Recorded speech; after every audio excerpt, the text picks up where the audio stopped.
Breaking news చూస్తున్న municipal ఎన్నికలు సమీపిస్తున్న తరుణంలో కాంగ్రెస్ కు సిపిఐకు మధ్య సీట్ల పంచాయతీ అయితే జరుగుతోంది. ఇక కేటాయింపుల విషయంలో రెండు పార్టీలు కూడా ఎడమొహం పెడమొహంగా ఉన్నాయి.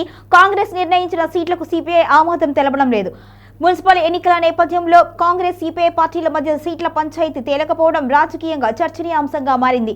సీట్ల కేటాయింపు విషయంలో ఇరు పార్టీల మధ్య తీవ్ర విభేదాలు తలెత్తినట్లుగా సమాచారం. ముఖ్యంగా కొత్తగూడెం మున్సిపాలిటీలో సీట్ల పంపకాలపై ఇరు పక్షాల మధ్య ఏకాభిప్రాయం కుదరలేదు.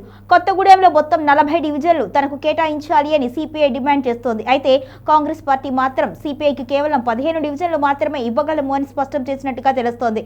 ఈ విషయంలో ఇరు పార్టీల మధ్య చర్చలు తీవ్రంగా సాగుతున్నప్పటికీ కూడా ఇప్పటి వరకు స్పష్టమైన పరిష్కారం దొరకలేదు. ఇక సీట్ల పంపకాలపై కాంగ్రెస్ వైఖరిపై కూడా సిపిఐ తీవ్ర అసంతృప్తి వ్యక్తం చేస్తోంది. తమ పార్టీ బలాన్ని, స్థానికంగా ఉన్న ప్రజాదరణను పరిగణలోకి తీసుకోకుండా తక్కువ సీట్లు ఇవ్వడం అన్యాయము అని సిపిఐ నేతలు వాపోతున్నారు. ఈ నేపథ్యంలో పొత్తు కొనసాగుతుందా లేదా అనే సందేహాలు వ్యక్తమవుతున్నాయి. ఈ విషయంపై సిపిఐ రాష్ట్ర నాయకుడు కూనంనేని సాంబశివరావు తీవ్ర స్థాయిలో స్పందించారు. సీట్ల విషయంలో న్యాయం జరగకపోతే మున్సిపల్ ఎన్నికల్లో రాష్ట్రమంతా ఒంటరిగా పోటీ చేస్తామని హెచ్చరించారు. అవసరమైతే వేరే రాజకీయ పార్టీతో కూడా పొత్తు పెట్టుకునేందుకు సిద్ధమే అని ప్రకటించారు.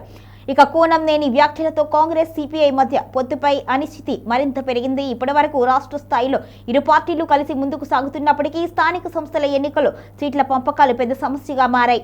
మరోవైపు కాంగ్రెస్ నాయకత్వం మాత్రం చర్చలు ఇంకా కొనసాగుతున్నాయని, త్వరలోని పరిష్కారం దొరుకుతుంది అన్న ఆశాభావం వ్యక్తం చేస్తుంది. అయితే ఈ సమయం